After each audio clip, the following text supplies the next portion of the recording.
Hey, how you doing? I hope you're well. I'm Diana and welcome to my channel.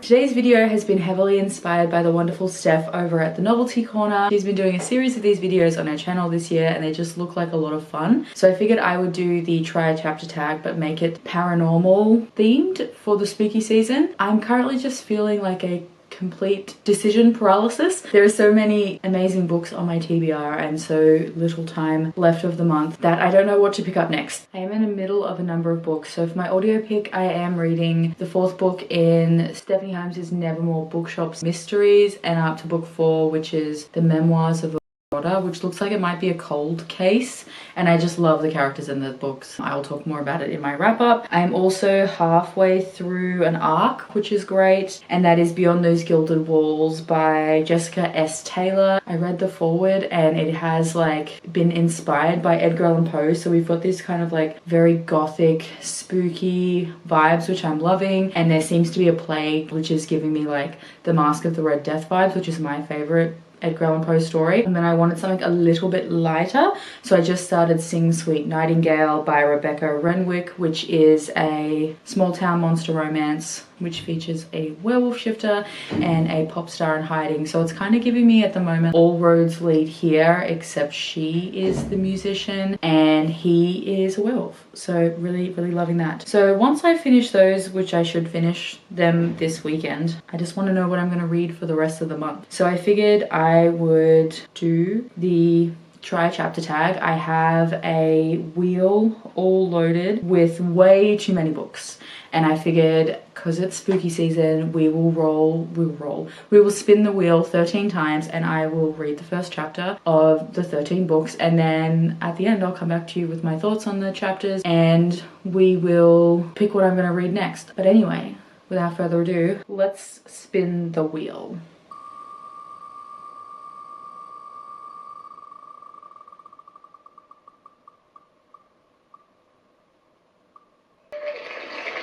Okay, the first book is Mouse Bones.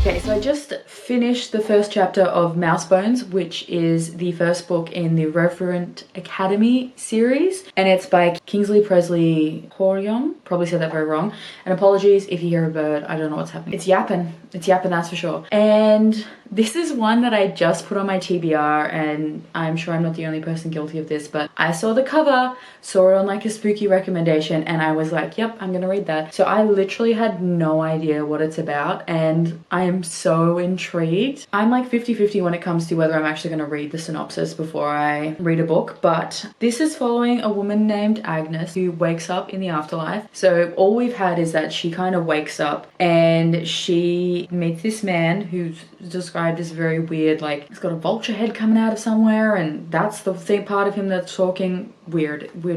And he introduces himself and says that wake up, dead girl, and you're at Revenant Academy, and basically it's a university for the recently deceased, so they get trained how to haunt people. And she's like kind of like, what the fuck is going on? And she's given a choice that she can either go through the black swirly door to the afterlife, or she can stay and just to join classes.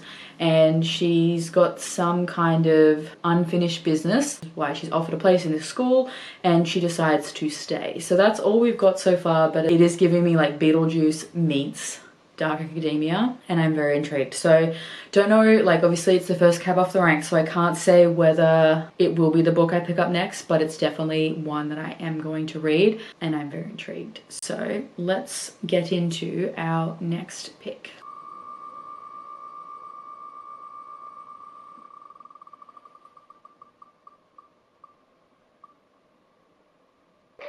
Okay, the next one is Variant Lost, which is by Candace Snow and has literally been on my TBR since Rare. So am super excited to finally pick up one of her books.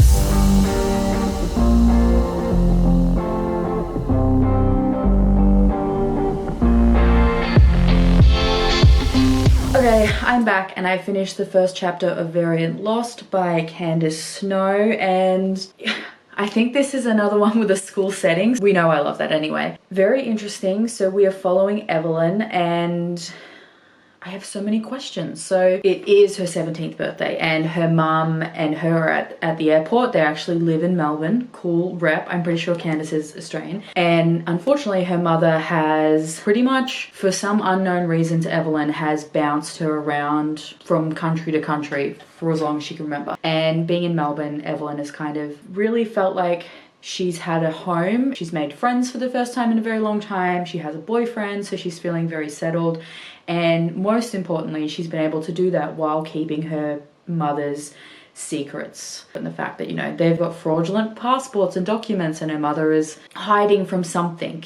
We don't know what, and given that's a trilogy, we're probably not going to know for a while. And I was wondering if it was because her mother is a variant, which, not Loki variants, it's more like X-Men. But then when they're in the airport, they're on the plane, the pilot does his little announcement and he says that the co-pilot's a variant. So then I was like, okay, if they're not hidden, why are they running? And I guess that's the question. And then on like page 7, no spoilers, it's not a spoiler because it's on page 7, the plane crashes and she is one of 2 survivors of this accident. And so basically we have her and her mum fighting, the plane crash, and her in the hospital, her feeling really alone. But she does have this man who we unnamed at this stage, who was one of the people who helped rescue her and has been sitting by her bed. And yeah, I am very intrigued. This is the first time I've tried Candace Snow and I really enjoy her writing style and I'm digging the X-Men vibes. So again, because second book on the list, Mousebones and this one, both really great picks. Both I am interested in reading more of. So this challenge might be harder than I thought it was, but without further ado, let's get into spin 3.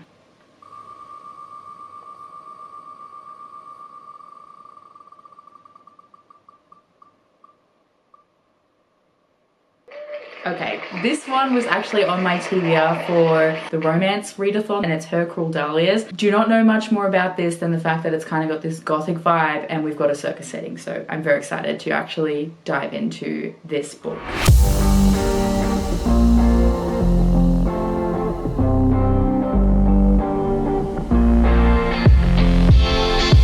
Alright, so next I have finished the first chapter of Her Cruel Dahlias by Cadence Robinson and I enjoyed it. It's definitely one I'm going to keep my TBR, but I don't have the push to continue like I had with the other 2. So we are following Cricket Wakefield, who was brutally murdered. We find that out in the very first sentence, and her murderer had placed black dahlias over her eyes, in her palms, and shoved one in her mouth. And she is brought to life by a necromancer who has created this carnival or a circus where each of her oddities or curiosities in her circus have been people that she's brought back to life. And when she brings them back to life, she knows what oddity they're going to add to the circus. Cricket is supposed to be able to turn translucent and roses are supposed to grow from her. However, she is a bit of a strange one compared to some of the oddities in the circus, in the fact that it's been months after she's been murdered and reanimated, unlike the other members of the circus who kind of came back to life right away, and she is struggling to gain her gift, which is pissing off the necromancy. What's her name? Miss Eliza or something? Mistress Eliza, because I guess, you know, she's got to pay her way in the circus. And we get this moment with Zephyrus, who is another one of the oddities. So I believe I'm getting a historical setting vibe from it, but as a girl, when the circus came to town,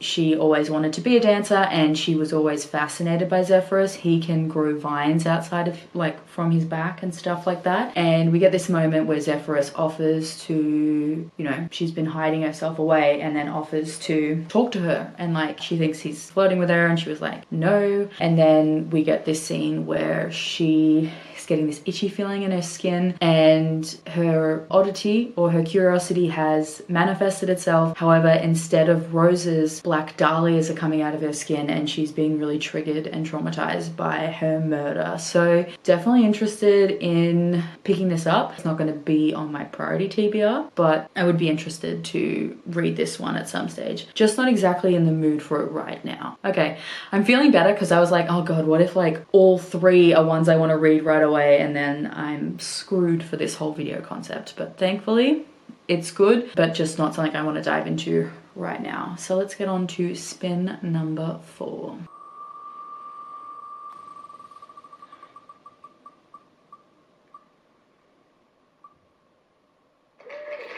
Okay, we have The Fake Mate by, I believe it's Lana Ferguson, and this was a light Omegaverse novel that was traditionally published, came out around the same time as Bride by Ali Hazelwood, so I'm very excited to see what I think of this one. Also the cover, it just reminds me of vets. It looks like a rom-com about vets, so yeah, they're actually doctors. Let's pick that one up and see what I think about it.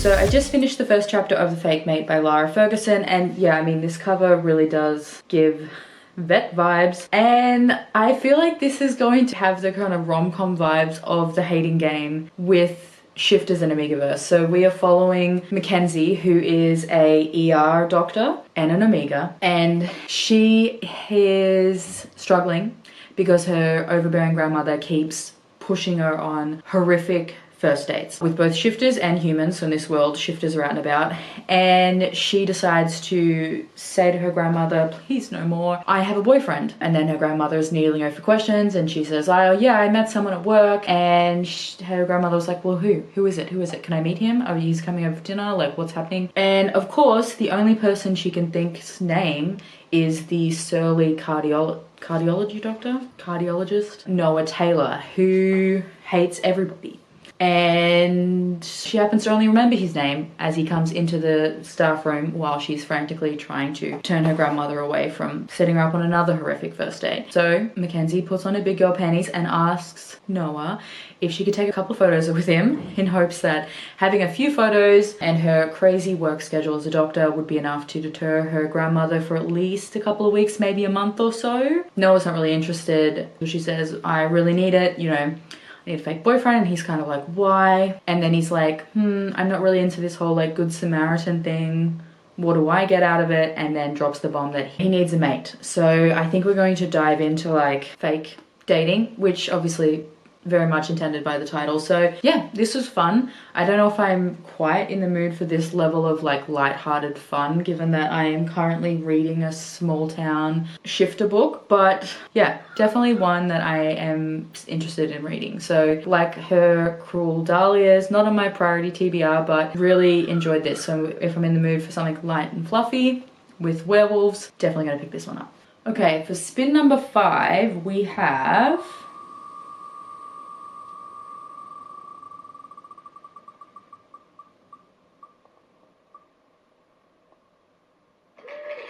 ooh, The Fire Prophecy. Don't mind me, I can't remember what this book is about. Okay, so The Fire Prophecy is by Megan Linsky, and I must have picked this one up on a Stuff Your Kindle day because I go a little bit ham. Oh, sorry. It's by Megan Linsky and Alicia Raids, and this one looks like it is the first book in the Hidden Legends series, which is an Academy of Magical Creatures. And yeah, that's exactly why I picked this up, because you know me, I love a magical school. So let's see if this magical school is one I'm going to absolutely love. And if I do, there's 6 books out, so that is incredible.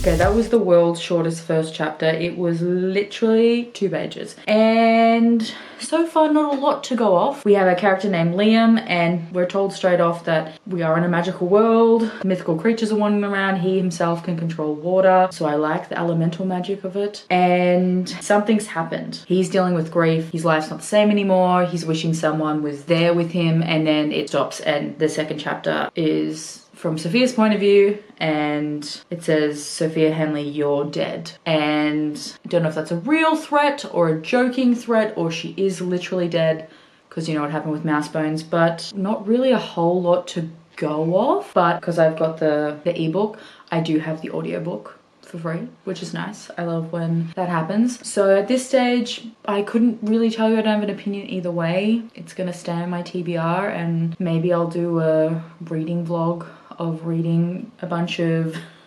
Magical Academy school setting books, but so far not the one I'm going to pick up next. Spin number 6, I think.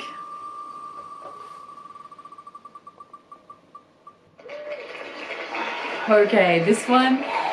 Okay, this is King of Battle and Blood by Scarlett St. Clair. I literally been meaning to read this since it's came out. All I know is that it's a fantasy romance. It actually might be more fantasy than paranormal, but I don't care. It's a physical book, so I would like to try it. And we are following vampires, and I believe there's like an arranged marriage. Like she has been sent to marry the Vampire King, and I heard it's really good. I've heard less good things about the rest of the series, but I've heard amazing things about the first book. And I do love Scarlett St. Clair's writing.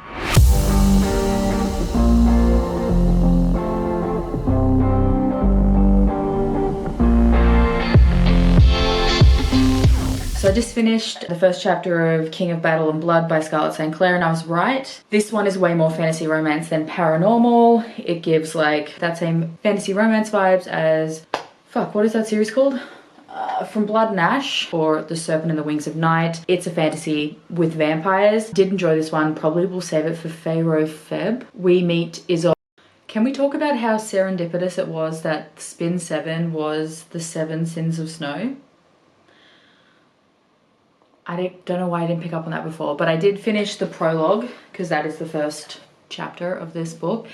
And we are definitely getting the Snow White vibes straight off the bat. We kind of have this dream sequence because I did read the first page of the first chapter just to figure out what the fuck was going on. And in it we have Snow having a dream where she has escaped from her evil stepmother, who has basically locked her in the castle, and she is on the run.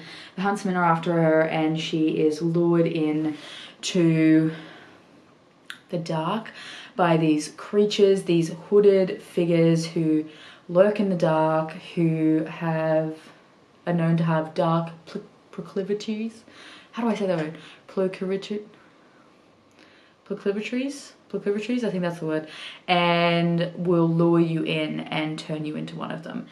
And we have a couple of them, so they're giving me kind of like the 7 dwarves of vampires, and they're described as having being hard and cold like a corpse once rigor mortis has set in. So definitely getting the dark vibes, but then she wakes up and she's in the castle, and the evil stepmother is like insulting her. So again, obviously was interested enough to go to chapter 2, but so far is definitely gonna stay on my TBR. If this has an audiobook, I'll probably be interested in reading it sooner rather than later. But yeah, it sounds, it's intriguing me. Yeah, it's intriguing me. Let's have a look. All right, now on to spin number 8. How serendipitous it was that Spin 7 was the 7 Sins of Snow. I don't know why I didn't pick up on that before, but I did finish the prologue because that is the first chapter of this book, and we are definitely getting the Snow White vibes straight off the bat. We kind of have this dream sequence because I did read the first page of the first chapter just to figure out what the fuck was going on. And in it we have Snow having a dream where she has escaped from her evil stepmother, who has basically locked her in the castle, and she is on the run. The huntsmen are after her, and she is lured in to the dark by these creatures, these hooded figures who lurk in the dark, who are known to have dark proclivities. How do I say that word? Proclivities, I think that's the word, and will lure you in and turn you into one of them. And we have a couple of them, so they're giving me kind of like the 7 dwarves of vampires, and they're described as being hard and cold like a corpse once rigor mortis has set in. So definitely getting the dark vibes, but then she wakes up and she's in the castle, and the evil stepmother is like insulting her. So obviously was interested enough to go to chapter 2, but so far is definitely gonna stay on my TBR. If this has an audiobook, I'll probably be interested in reading it sooner rather than later. But yeah, it's intriguing me. All right, now on to spin number 8.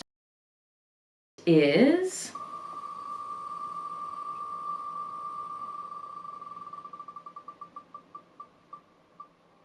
ooh, One Little Nightmare. Okay. I think I have the audiobook of this one, so that's a big win. This is by Dawn Darling, and I believe it's a duology. Let me double check. Yeah, and this cover is just freaking stunning. We've got a paranoid schizophrenic with a dark passenger lurking in the shadows, a broken siren who would give anything to end the curse. Pandora's box has been opened. So this is a paranormal, maybe more fantasy romance, but it's got Greek gods in it, and I am excited to give this one a try.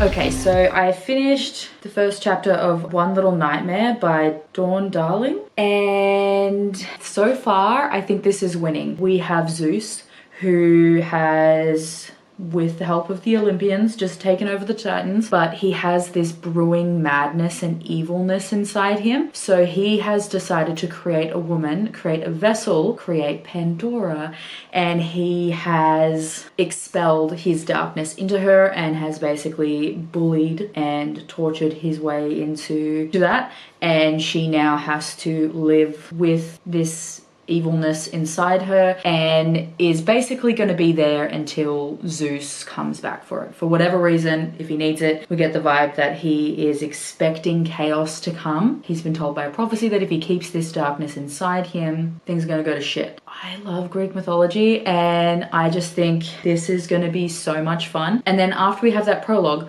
we just have this page that says The Asylum.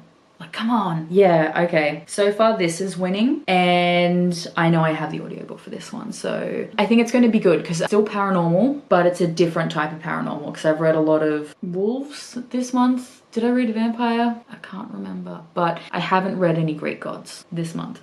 All right, let's see what the gods bring us with our next spin. I would like to get another physical book if possible, but they're all coming off my TBR one way or another, so.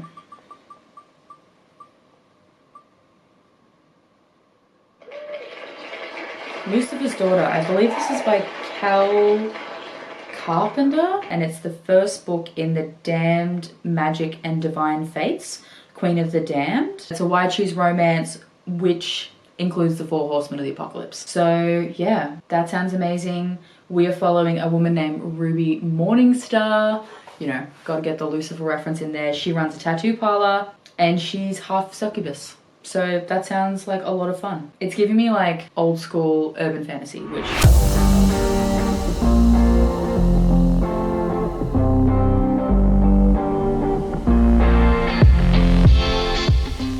Alright, so I just read the first chapter of Lucifer's Daughter by Cal Carpenter, and this is going to be so much fun. Ruby is giving me this like slightly unhinged total badass that Thea from Saints Academy, and I forgot the name of the character from the Bonsatai series, but she is going to be so much fun, and we know that she's half demon. And this opening scene is her just going about her regular Saturday, and this absolute bitch of a woman who her ex had cheated on Ruby with, who's also this like upstanding citizen and keeps talking about like Josh, I think the ex's name is like, has found God and he's found me and he's living his best life and you need to find God and blah blah blah, like just that person, and just so annoying. She does banter back, and yeah, it ends with her grabbing a baseball bat and a lighter, so you know she's about to literally fuck shit up. So this one sounds like it's going to be a lot of fun. Don't know how the Horsemen of the Apocalypse are going to play into this, but would be interested to continue on. Still, I'm indecisive. As you can tell, I did mention I had decision paralysis, and it's still happening even with the try chapter tag. So let's see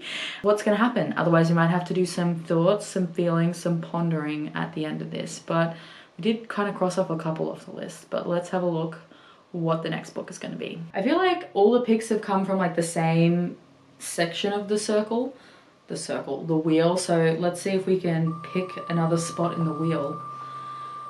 Roll number 10.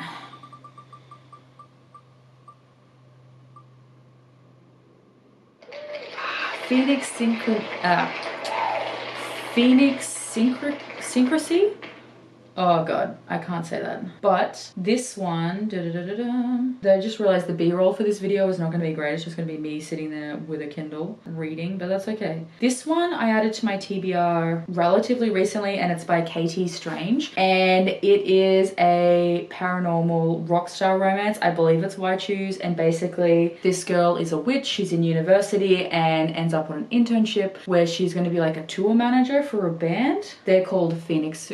I don't know how you're gonna Phoenix Cry. It's probably how you say it. I don't know why I'm trying to make a word out of it. And yeah, they're a band that is also werewolves. And you know what? I have been missing rockstar romance, so I think this might be a really good pick for me.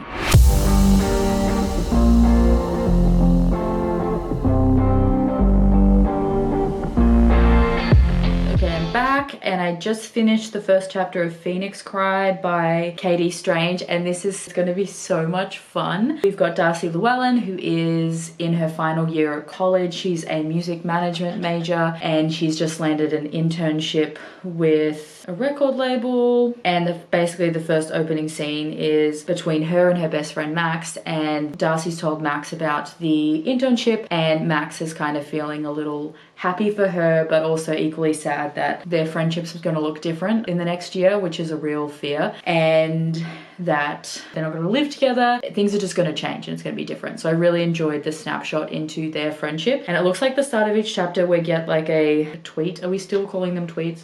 I don't know if you can say that. Which I love. I love that that's a thing. Still so far, One Little Nightmare is winning, but I'm thinking about doing a rockstar romance reading vlog, and this one is definitely going to be on the list. But still really fun, and I would be excited to finish this. And I think it's Why Choose. We love it. Paranormal Why Choose rock stars.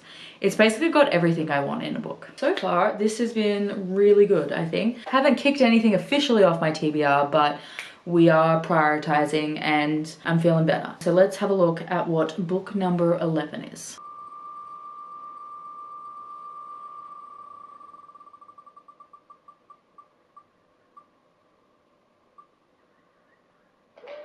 Ooh, okay, another physical book. This is Hunting Grounds by Patricia Briggs, and this is the second book in her Alpha and Omega series, which I don't think it's like what we think of the Omegaverse as of now, but it is a spin-off series to her Mercy Thompson series, and this series in particular has been on my like series to finish for the longest time, so I'm very excited to get to this one.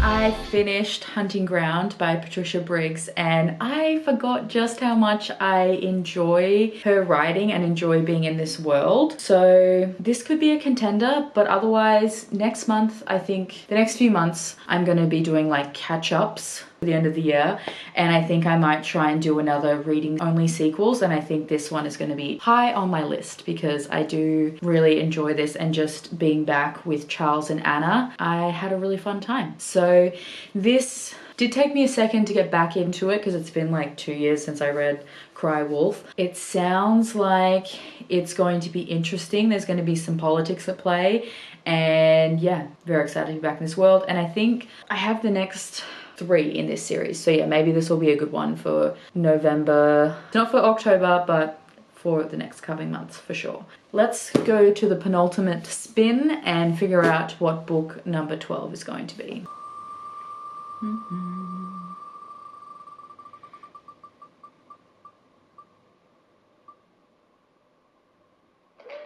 Waking Her Demon. Okay, we've got a different sort of monster in the mix. Let's have a look.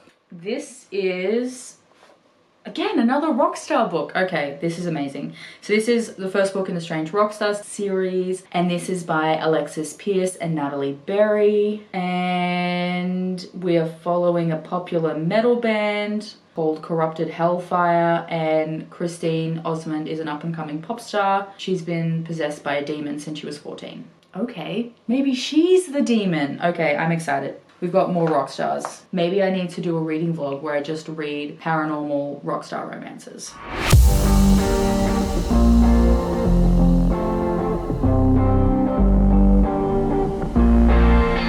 Alright, so I just finished the first chapter, which is almost like a prologue of Waking Her Demon by Alexis Pierce and Natalie Barry, and I am intrigued. That is the word of the video, but definitely intrigued. So we have a supernatural style demon who's made a deal with this guy called Joe, who he's been in a car accident and is about to die. So he says, basically, I can't save you, but I can save the loved ones from pain. So if you gift your body to me, I can take care of them. And the guy goes, yep, cool, do it. Please find her and tell her I'm sorry. And then our demon guy is like, who?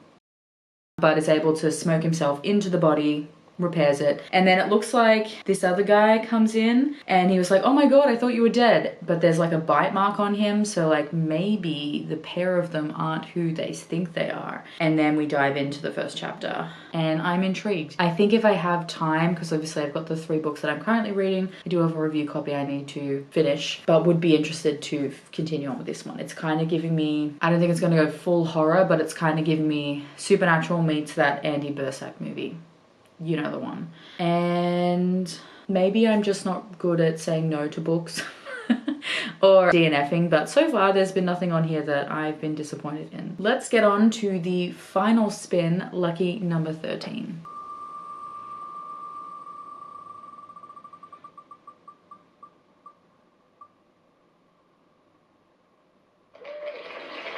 This one is Kiss of Pride. This is another book that has been on my TBR for the longest time, and in fact it's one that my mum randomly found for me, and it's a cute little mass market paperback, and it's by Sandra Hill, and it's the first book in the Deadly Angel series. We've just got Angel Vampire Vikings. They're the things that I'm seeing here. So Alexandra Kelly is his prey. Victor Sigurdsson is either flat out crazy or is trying to maneuver her into bed, which is hardly where a professional reporter should be conducting an interview. Tempting as though that may be. Let's try this one, and if it's not great, I can start and put it in my unhaul, because I am going to do an unhaul of my shelves, and yeah, let's see what it's like.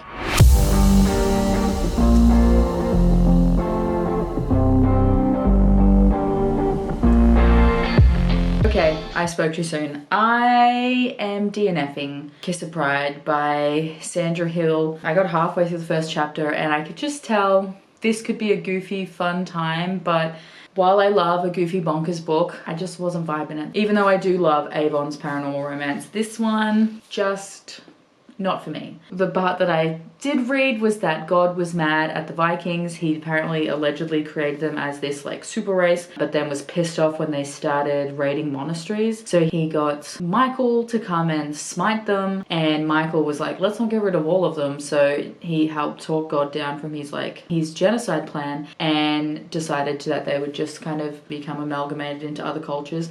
But Sigurd's sons, there are 7 of them. They each committed one of the 7 deadly sins. You getting what I'm putting down? They have then, were going to be cast to hell. Michael stepped in and was like, hey, maybe we should like not kill them. And instead God creates them to be these Viking vampire angels in training.